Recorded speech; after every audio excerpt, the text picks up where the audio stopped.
Ashur. Amen. Welcome to Ashur. We're going to see the end of chapter 24, Parashat Shavua Chayei Sarah. We're going to see basically how Rivka joins the family of the patriarchs, the matriarchs, the Avot, Imahot. This is not a stand-up lecture. This is a study together with you. Torah is not easy. Torah is a hard subject and requires in-depth study, in-depth understanding. Take one. I bought the kosher ones. Yes. Okay. If anyone wants a second one, you're welcome to come all the way up here and get a second one. So where are we going to turn to? Where are we going to open up at the end of Perek Kavdalet? After the parents or the father and the brother give the okay, and they're sending Rivka. I'm looking somewhere in Pasuk Nun Tet, okay, chapter verse 59 or so. Okay. What I want to notice that after the bracha that Rivka gets, look at this special bracha. Vayivarchu et Rivka, Pasuk Samech, verse 60. Vayivarchu et Rivka vayomru la, as they're about to say bon voyage, achotenu, our sister. At hayi le'alfei rivava, may you become, meaning the mother of thousands of rivava. Some of you know the term ribo appears. How many left Mitzrayim in the book of Shemot? Quote, Shishim ribo. Ribo, rivava is how much? 10,000. What do they call it in Latin? A myriad or something of that nature? I have no idea what that means in English. I'm not here to learn English. I'm here to learn Torah. So imagine giving her the bracha that may you be and turn into like the mother of thousands of ten thousands. Well, without Rivka, we would not have a nation of Israel. She is meant to be the shidduch of God. Some of us explained that when we read the end of the Akedah and we're told what's going on in the other country about Nachor, the brother of Avraham Avinu, has a son Betuel that has a daughter Rivka. Some explain that message at the end of last week's parsha is a nivuah, a prophecy. Avram knows that a girl was born in that country and she will be the shidduch, the match for Yitzchak Avinu. Avram Avinu and his household is already well known here in the Middle East and Mesopotamia. People know that he is the Prince of God already. The mayor of Hebron, when he was negotiating with him, said, take it for free. You are a Nasi Elokim. You're famous.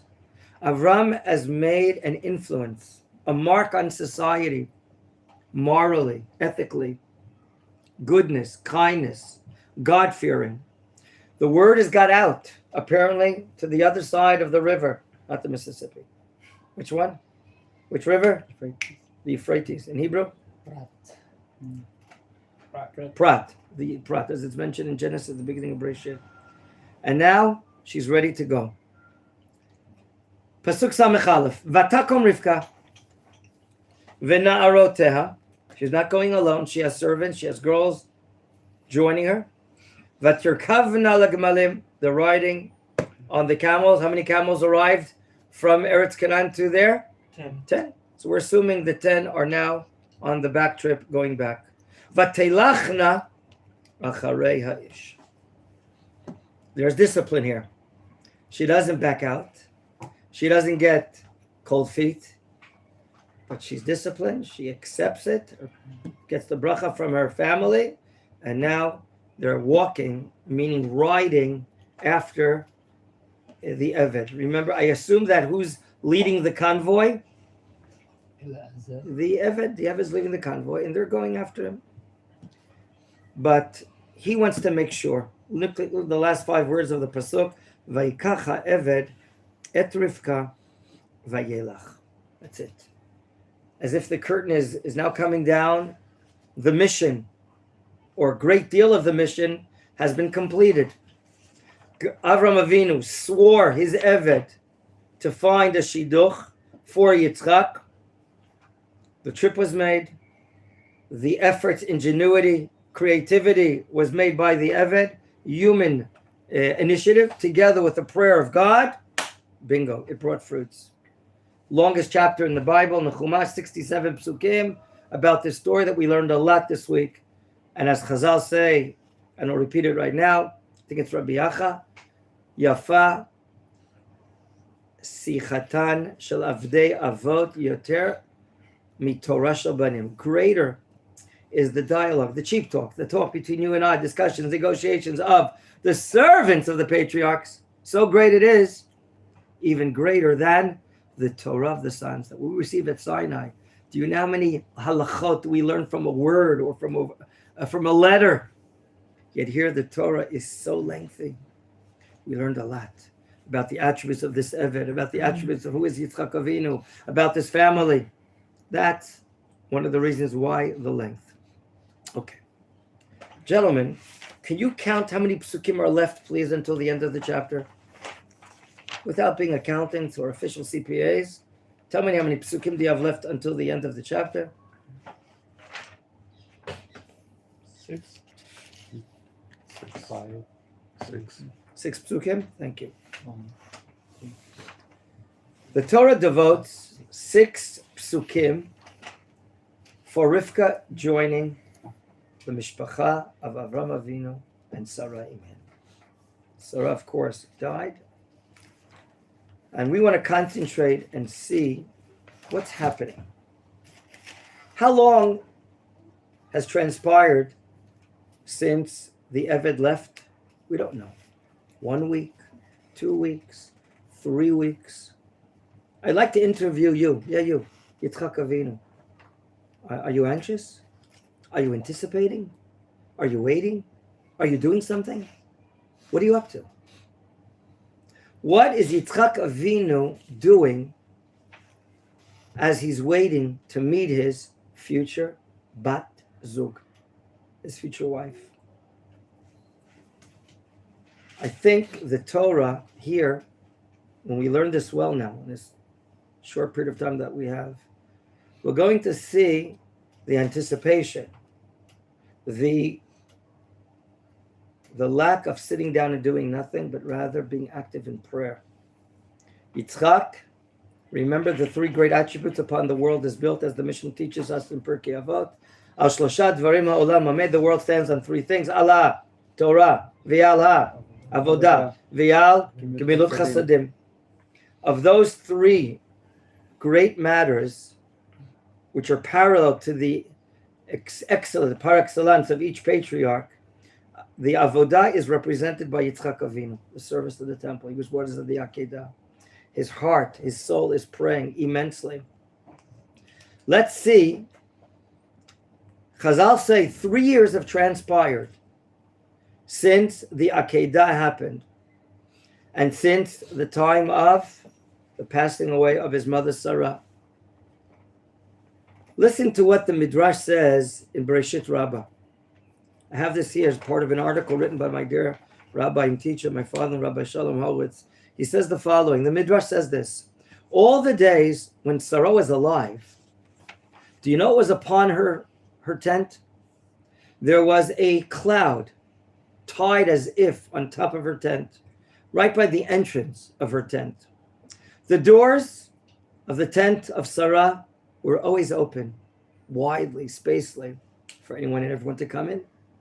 There was always a bracha, a blessing, when she took out her Kenwood mixer and she made a dough for making challah or bread. She always had a blessing. She thought she used 1 kilo, but it produced enough dough as if there were 3 kilos, something of that nature. And one more particular thing our sages teach us regarding the Neirot. The kindling of lights from one Shabbat night lasted until the next Shabbat night. Remember, the Midrash doesn't have to be understood verbatim per word. The Midrash is often metaphorized to bring us an idea, a value, a philosophy. Okay? Once Sarah passed away, these 3 things, what happened to them? Disappeared. No more cloud, no more blessing in the dough, and no more ner daluk from one Shabbat night to the next Shabbat.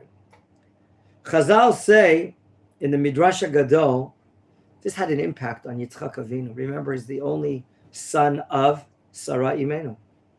How did Yitzchak feel in these 3 years since he became an orphan from his mother? Haya Yitzchak mit'abel al imo. V'chol zman shu nichnas la'ohel shel ima, v'ra'a shu koheh, haya tolesh b'sa'aro. Whenever he went into his mother's tent after she passed away, he was in a state of mourning. And when he went in and saw the darkness, he met up with the darkness, the absence of the great personality of Sarah Imenu. What would he do? He would pull out a hair out of sadness, out of agony, out of a feeling as if he's still lamenting for the loss of his great mother. Gentlemen, there are some that say right now, these 6 psukim that you counted so correctly, Yitzchak had insight that the convoy is on its way back.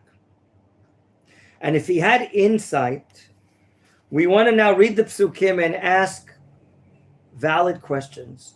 I'd like your help in asking these valid questions. Don't ever take the Torah, okay, whatever's written. We want to ask questions. We want to better understand. We want to deepen our understanding. So let's begin the session of analyzing the last psukim and answering what's going on. Yitzchak is anticipating the return of the Avot. Okay? Pasuk Samech Bet. V'Yitzchak ba mibo. אתה יכול להיכנס לטקסט שלי? אני חושב שיש העמק הדבר או על השולחן. נציב מי ולוז'ן. Thank you. Okay. Yitzchak is coming from a place called what? Bo Be'er Lachai Ro'i. V'hu Yoshev Be'eretz HaNegev. What obviously should be questioned here? What is he doing there? Why is he going there? What's important that the Torah to mention that he's coming from a place called Be'er, a well, Lachai Ro'i. And furthermore, he's living in the Eretz HaNegev. Question 1. Question 2, Samech Gimel, let's read the next verse. Vayitze Yitzchak lasuach basadeh lifnot arev. Vayisa einav vayar v'hinei gimalim ba'im. After his return from a place called Be'er Lachai Ro'i, it says that he's living in the Eretz of the Negev. Gentlemen, thank you so much. You get a second. You design. All right.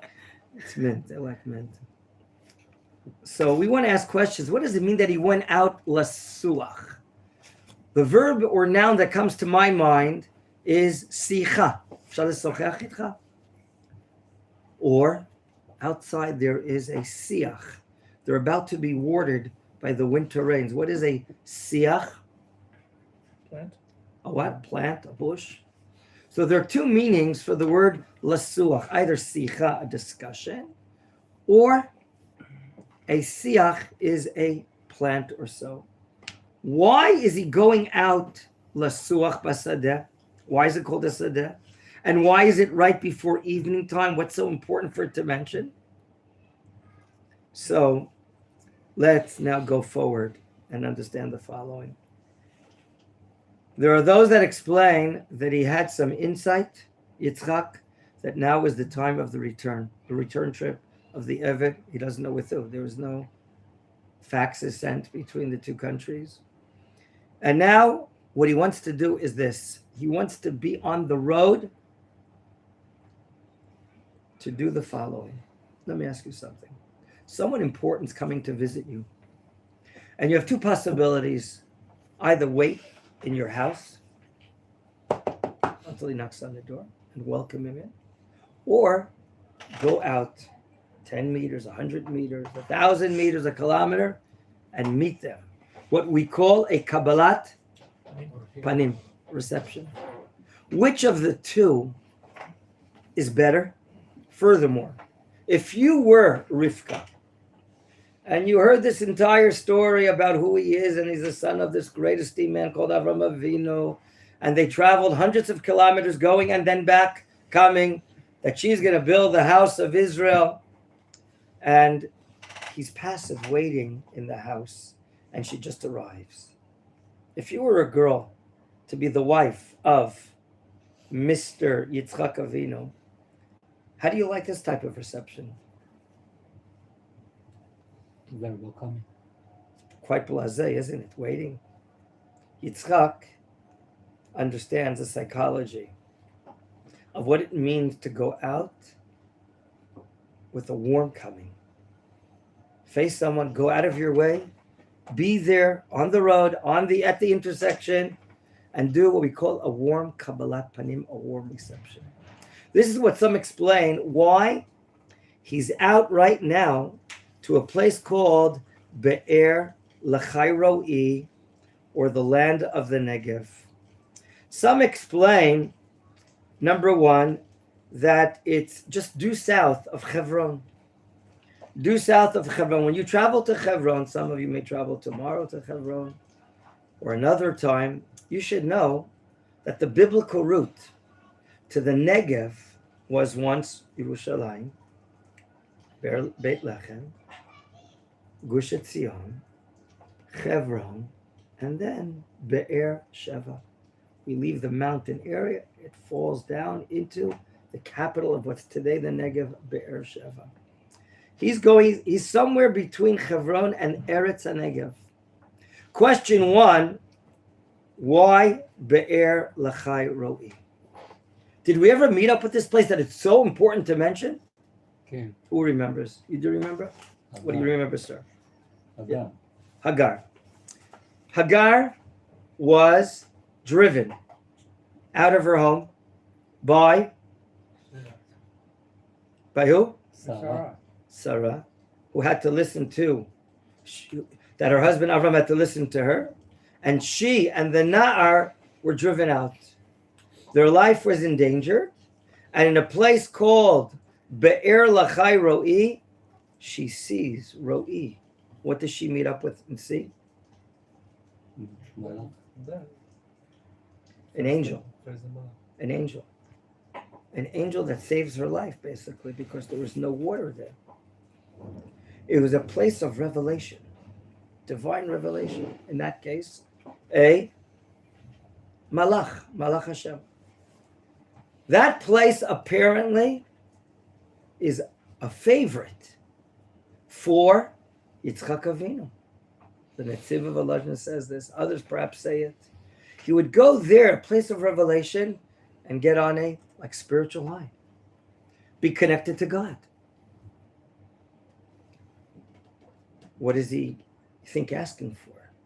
What is he supplicating God for? It's quite obvious. He's probably in anticipation of his shidduch. I hope it's a good girl. Hope we'll get along together. Build a mutual common life of common aspirations and ambitions. Okay? He's there. Be'er Lachai Ro'i. Can we support this idea in the text? That he was there praying? Well, what does it say in the next pasuk? In Samech Gimel. What does it say in 63? Okay? Vayitze Yitzchak lasuach basadeh lifnot arav. The Gemara in Masechet Brachot teaches us that the three patriarchs, the three Avot, were the ones that enacted the three tefillot. Avram enacted which tefillah? Yaakov enacted which tefillah? And Yitzchak enacted? When is mincha in the text here in the next pasuk? Which words? Lifnot erev, right before the evening. The afternoon, the late afternoon. Yitzchak here, lasuach, he could be having a sicha with God. He's praying to God. He's actually praying to God. Now, I know you've met some VIPs in the course of your short life here in Eretz Yisrael. You've been to this shtibel, that Beit Knesset, and other places. And some of these places have really, VIPs in prayer. But can you imagine what the prayer of Yitzchak Avinu was? The prayer of Yitzchak Avinu, who instituted the Avodah, as if, Ken? His prayer, the Midrash says this, his hands were spread out like this.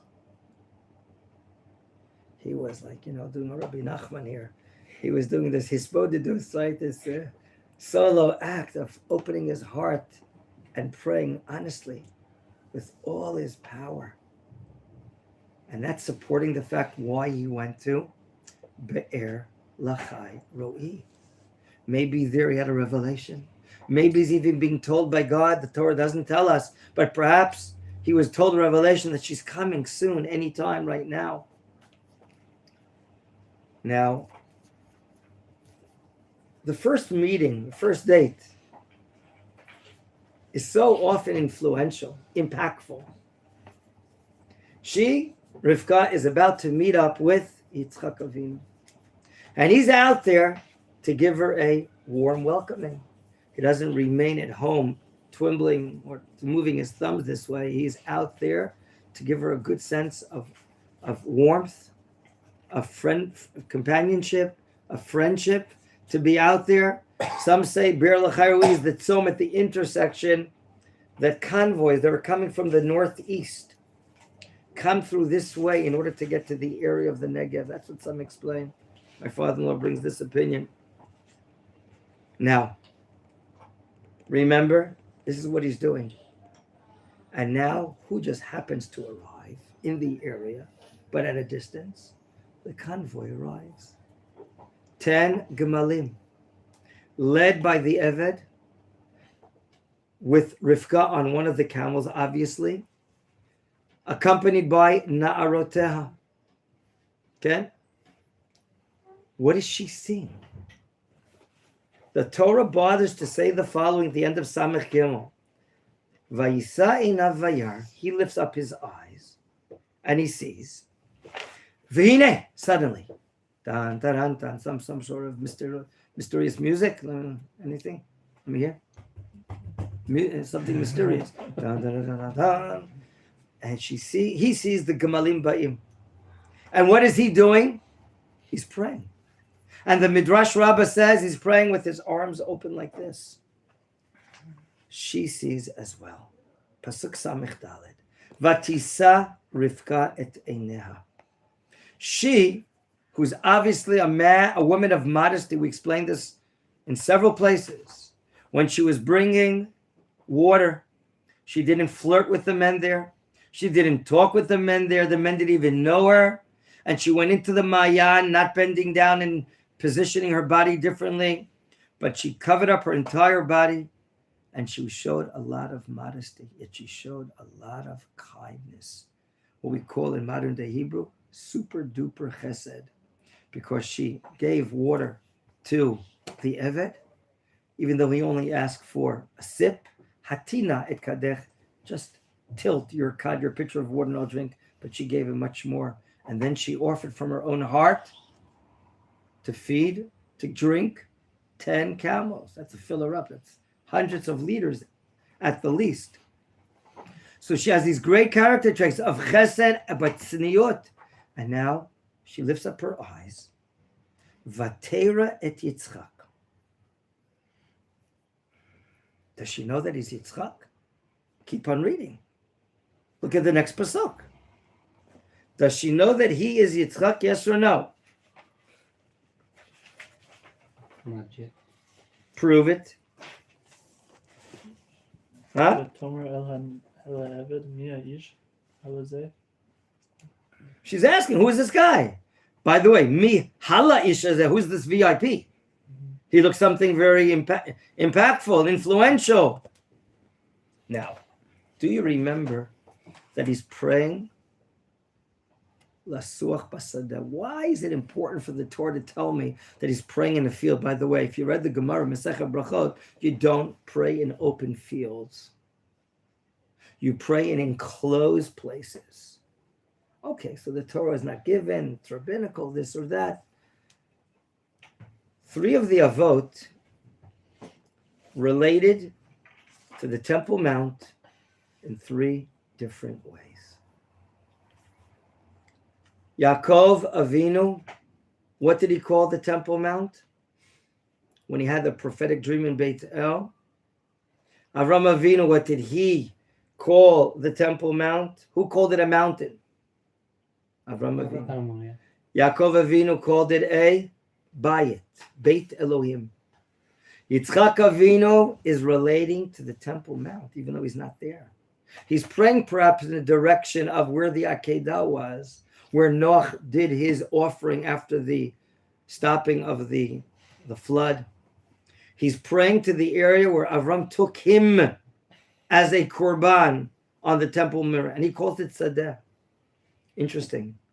We're not going to get into, but the Midrash, of course, gets into this. But let's just only get into Yitzchak. Why is Yitzchak's relationship to Mount Moriah field? What does a field provide? Huh? Gentlemen, what does a field provide? Parnasa. Exactly. Livelihood. Of any of the three Avot, who is responsible for economic sustenance? And why? It's Yitzchak Avinu. Yitzchak Avinu is the avodah. The korbanot that we will be bringing, God willing, soon in our days, the building the Beit HaMikdash, there is a spiritual pipeline connected between heaven and earth. And it doesn't go down to the Mississippi River. It doesn't go to the fields in Alabama. It goes to where? To the Beit HaMikdash. From the Beit HaMikdash will come out economic livelihood for the Jewish people. Therefore, Yitzchak Avinu, who is the Amud, the pillar of Avodah, as we just said a few moments ago, Chazal said it, he sees when he's praying to God, and he's praying in the direction to the Temple Mount, he's in south of Hebron, he calls the Temple Mount a Sadeh. The Netziv says it, the Midrash says it, because Yitzchak Avinu will be the future limb, pillar, to bring economic livelihood as a Sadeh provides livelihood. And that's why, and the Talmud says on this pasuk that he enacted Tfilat Mincha, Lifnot Arav, prior. You notice the word Lifnot, prior to the evening. And that he is the Amud of a Sadeh. Now let's get back to Rivka. She's on the convoy. The gap is getting closer and closer.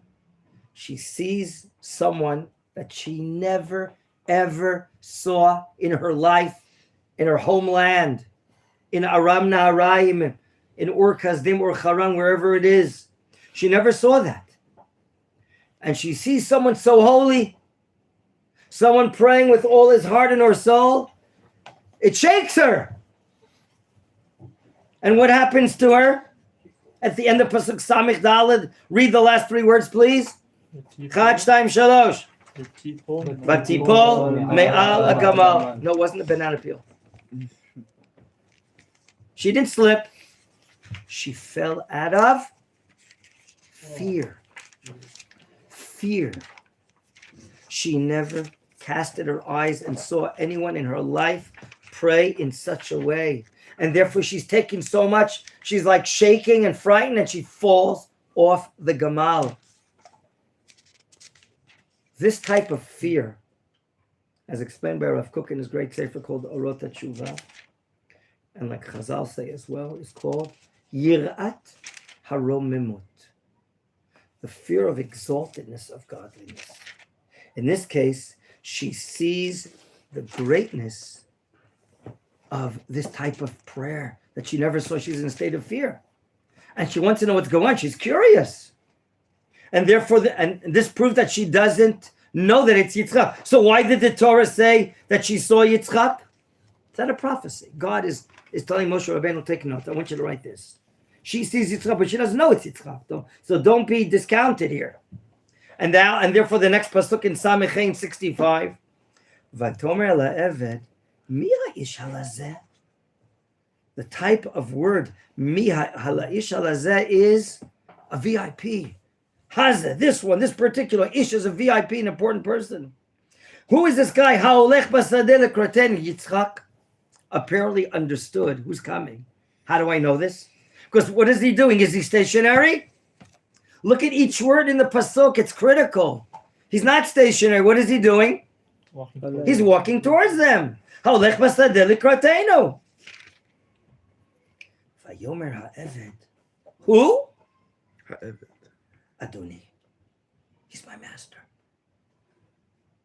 The Eved is about to culminate. this 2 or 3 week or 4 week trip, we don't know. And he continues to be an Eved. Yitzchak will be the heir, the inheritor of the estate, the spiritual, cultural, and financial estate of his father, Avraham Avinu. Yet right now, he sees Yitzchak and he calls him, he's my master. Now, she flipped, as we say. She saw the greatness of Yitzchak. She now knows, after asking a question, who it is. He's walking close to her. How does her personality, how does her attributes have an impact on the first meeting? The last words of this pasuk, Vatikachat sa'if vatitkas. Obviously, the word vatitkas from the word ksut, lechasot. What is lechasot? To cover. Gentlemen, it's explained by our great scholars that the custom of modest girls that was accepted in those times is to show distance and to cover up as much as possible, even though she's a single girl. So she takes some sort of scarf and she covers her hair, her face, because she's full of yir'ah, fear. Now, we must understand this act, which is expressing apparently such a deep custom of modesty, which was accepted in those days, that a single girl would not reveal before her fiancé. Prior to marriage, she would cover her hair as well. Okay? So, and that this is not just an expression of tzniut, it's an expression of yirat haromimut. As my dear father explains here. And there must be distance. I'm not showing him parts of my body, even if I'm a single girl. This is what she feels and senses towards Yitzchak. Remember, it starts with falling off. She saw this amazing prayer with, maybe, as the Midrash Rabbi says, his hands stuck out, spread out to all sides. And now, if you ask psychologists, the impact on a girl in the first date, when she meets up with something that she never expected, never experienced, and it causes or instills fear in her inner being, will this have or not an impact on their marital association, on their being open to one another? Two great scholars, later scholars, Rav Shimshon Raphael Hirsch and the Netziv, cite this event as being a major or central, impactful, psychological event on the nefesh of Rivka, that she sensed a distance, fear between her future husband and herself. And this will explain later in Parashat Toldot, when Rivka is having an unusual pregnancy, and she asked her girlfriends, and she went to the Kupat Cholim, what's going on? And no one knew. And then she decided to do what? I can't hear you. To Devin? No. To inquire. To inquire to Hashem. Two meanings there. Either she prayed or she went to the prophets of the generation, Shem ve'Aver. And there God answers her, Vayomer Hashem la shnei goyim bevitnech u'shnei le'umim mimi'ayach yiparedu u'la'om bel'om yamatz v'rav yavot seir. One of the two will be the heir of the Moreshet, the heritage of Yitzchak Avinu. Only one of the two. This prophecy, she has fear to share with her husband.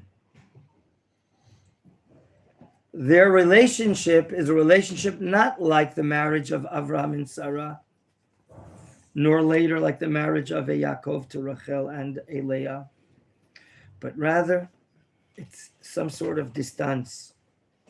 And that will help explain why she has no other choice but to use tactics.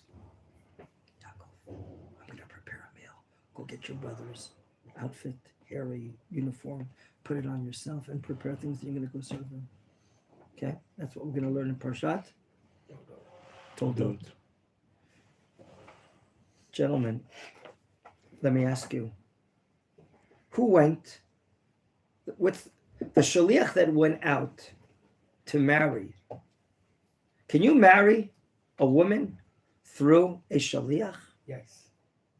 It's a famous Gemara in Masechet Kiddushin, obviously. If the shaliach goes out with my ring, my money, and he marries her for me, marriage is a marriage. Shlichut. I can ask you, take this money, please, and give tzedakah. Be my shaliach to give tzedakah to that poor woman across the street. I can do the mitzvah via a shaliach. There are mitzvot, of course, that you cannot do through shlichut. Can I ask you to please put on tefillin for me this morning? Yes or no? No. Why not? Because you have to do it. It's on your body. It's a mitzvah. It's upon your body that you have to do by yourself. You can't do it through a shaliach. What will the Gemara say about this marriage? That the Eved gave over bracelets, gold, goodies from the 10 camels. Can this Eved perform shlichut to have Rivka married to Yitzchak? If you don't know what the halacha may be, perhaps can we read it inside the pasuk? Let's read the last pasuk of this chapter and query these words or terms, why they brought. Vayivi'eha Yitzchak ha'ohala Sarah imo.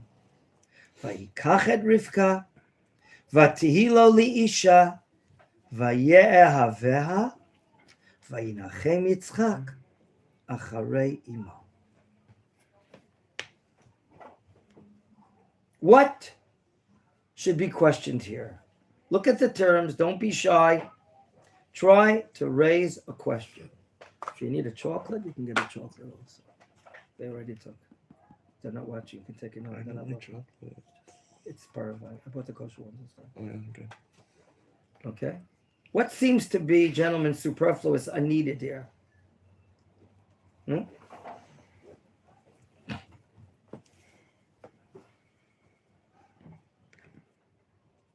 says, Vayivia Yitzchak oela Sarah.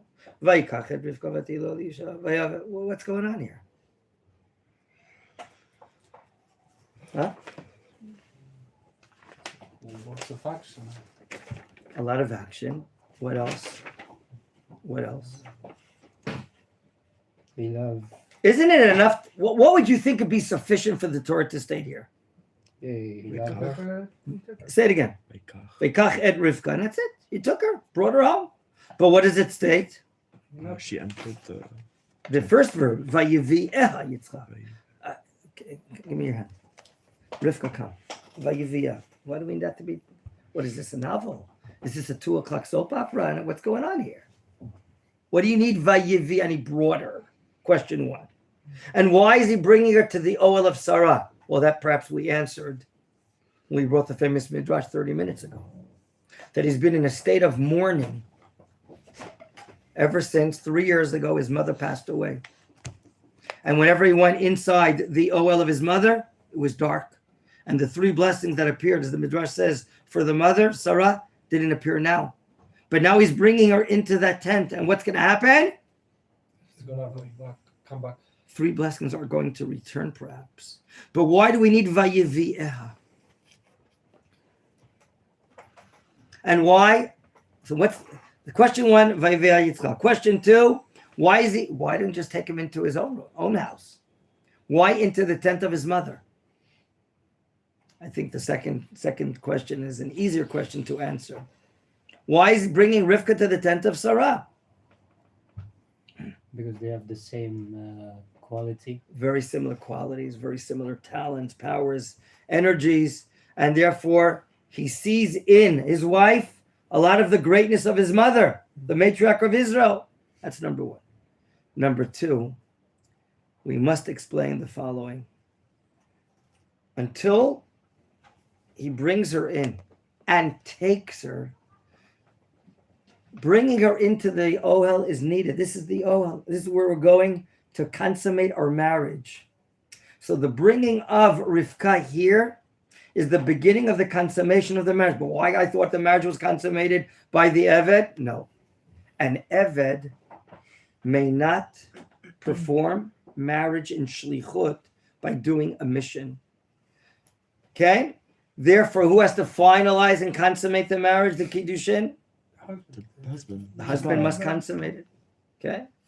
Well, that's what we call in the language of the Gemara, kiddushin. Okay? There's erusin, there's kiddushin, and nisuin.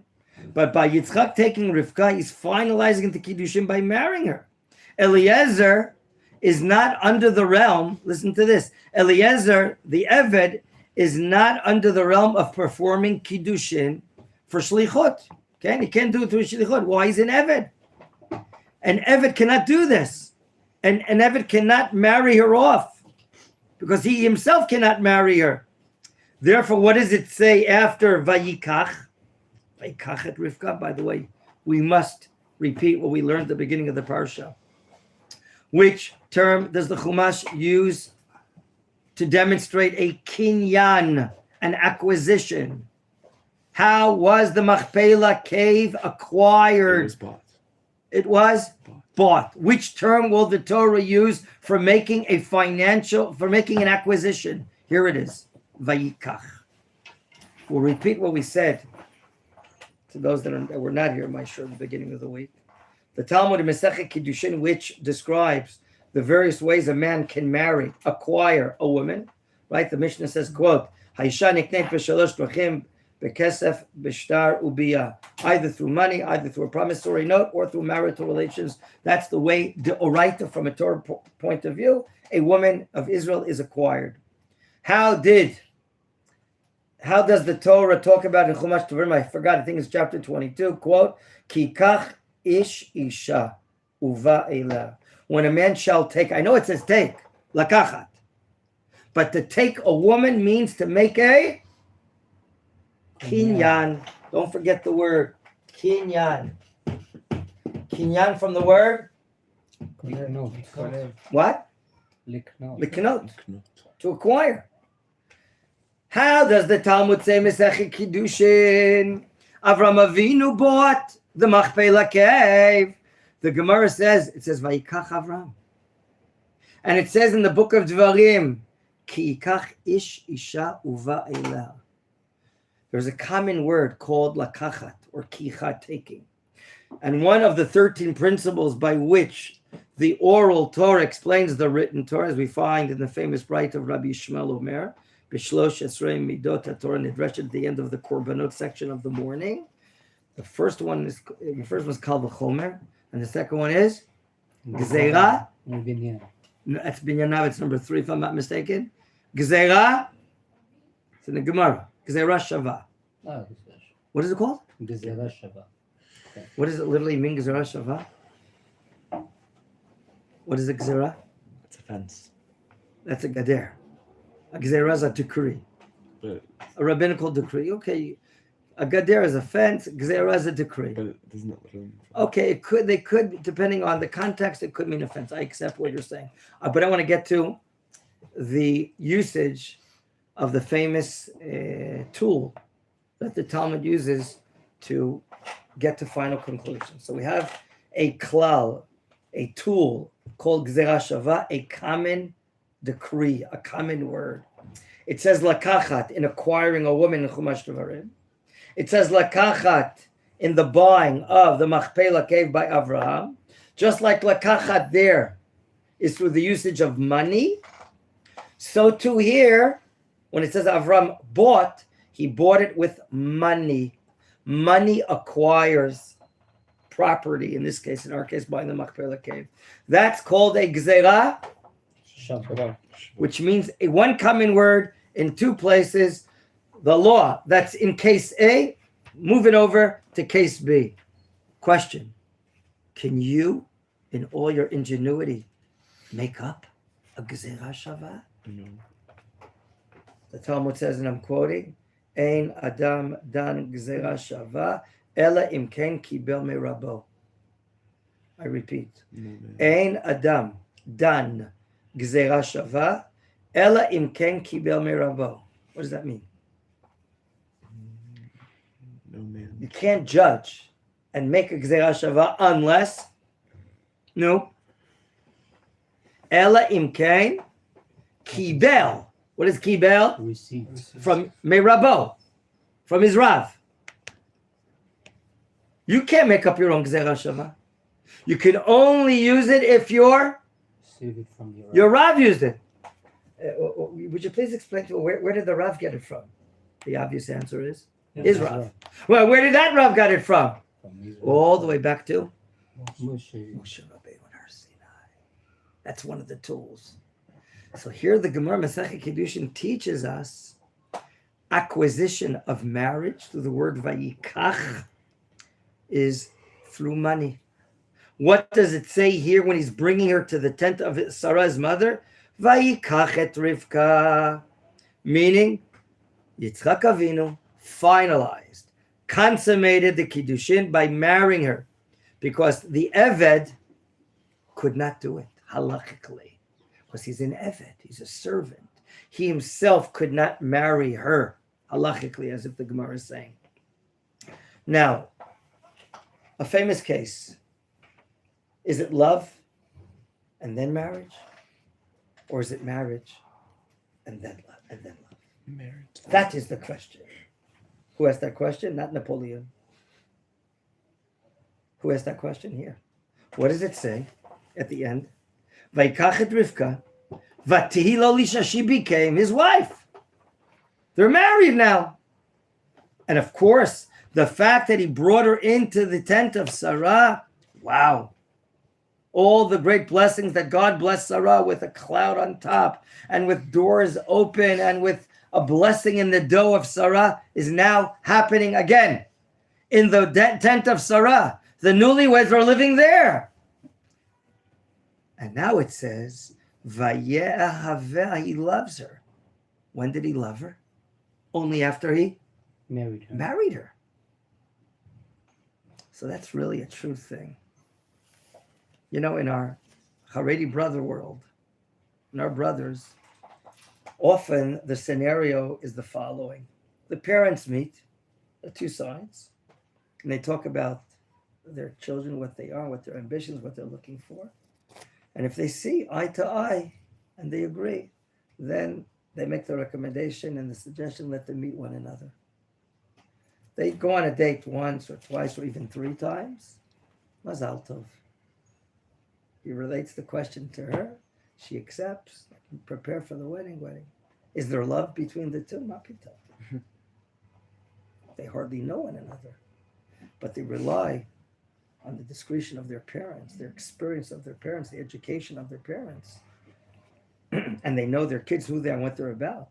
And the kids don't see any reason to prevent this marriage. They meet one another once, twice, 3, 4 times, whatever. And that's enough. Here, almost the same thing happened, right? Mm-hmm. The Avram Avinu knows what Yitzchak is about and what traits he requires. We know who she is. The art and the sharpness of the Eved discerning what type of woman she is made that decision with God's help. And now we see that there's love after the marriage. That's very unique. A lot of people don't do this, okay? Of course, we're not allowed to touch when we're dating a girl. Can't see. We can only know her attributes, her heart, her mind, what's important for her. Rabbi Gon taught us a very interesting stunt this week, right? Come late to a shidduch or something. Someone came to me today to take advice regarding a shidduch. He studied here about 20 years ago or so, whatever. And I asked him, does she get angry if you do something wrong? She says, no. He was asking about a shidduch. They've seen this woman a few times. So that's like close to the stunt of what Rabbi Gon explained to us this week. That if you do something wrong, does she get overheated? Does she get angry? Well, if she's an angry woman, you don't want to build a home with children of people flying off the handle and screaming and getting angry.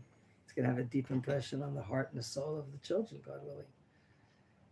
Gentlemen, the ending of the chapter has a relationship to my name. What is it? Do you see it? Menachem. Vayinachem Yitzchak acharei imo. Nechama. What is Nechama about? Console. Consolation. Who needed Nechama? Yitzchak. Why did Yitzchak need Nechama? His mother died. Smile. 3 years ago, his mother died. Look what an impact. This is probably the source of that famous midrash that he felt in a state of mourning, pain, after the loss of his super duper mother, a matriarch of Israel.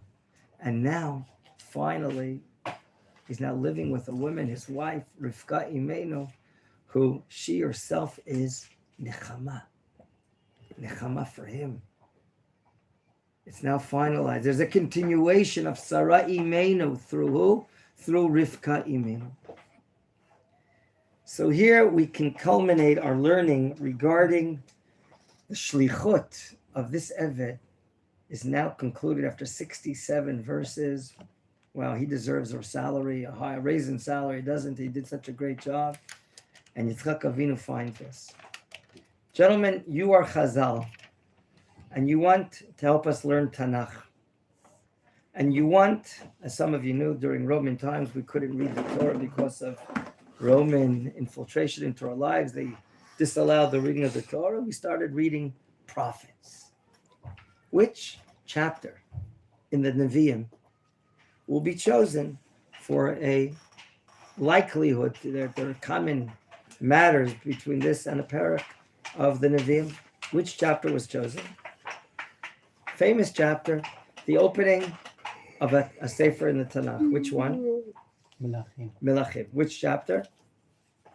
Aleph. Aleph. David, if you open up to Kings 1, chapter 1, verse 1, who's on his deathbed? David is on his deathbed. And he's so ill and with no capacity, they're even looking for a young girl to warm up his body. Otherwise, he might die. Oh, yeah. And David has abilities. Does he have agility right now with this? No. Does he have the ability to get off his bed and make decisions? No. And he has a son that wants to try to perform a coup d'etat. No. Who is the son that wants to take over, unlike what David already swore to Bathsheba? Bathsheba is married to, Bathsheba is his wife, and she was sworn to by David that Shlomo will be the king. Where else does it say, V'Avraham zakein ba bayamim in our parsha? Just like it says here in the opening chapter, V'Melech David zakein ba bayamim. So we see common words. We see a common idea that when certain leaders reach their elderly age, there's always the concern of who will be next? Who will continue the reign? Who will be the spiritual heir? In our case, it's Yitzchak Avinu. And who will be the proper wife? This is what's occupying the family of David, because David is not even aware what's going on in his chamber. He's not aware what's going on, certainly, in his palace or in the courtyards. The question there is, who will rule after David passes away? Just like Yishmael wanted to rule, and Avraham is going to make sure that he's not going to rule. So too here, there's a son that's looking for power called Adoniyahu. He's the younger one, but he's not fit for the role of inheriting the kingdom of David. So that's a clear parallel between our parsha and this chapter. However, when we see some other differences, we can draw differences between here. Okay, Yitzchak appears on the scene as the son of the master. He's very inactive. Whereas Adoniyahu is so active, trying to pull a quick opposition and lead and take over. There's a lot of room to discuss the differences and discuss the common matters. But there's no doubt that the power of prophecy will prevail. God decided that Shlomo will be king, and David received this in a prophecy. So too we can say that God decided that Rivka will be the heir, the woman to build the house. And who will not inherit the house? It will not be Ishmael. And therefore, we see how prophecy is a clear indication of what determines the future of the Jewish people. Although we don't have prophecy in our generation, but now after 2,000 years, the nation of Israel is coming back to its homeland. And this is the natural birthplace of prophecy.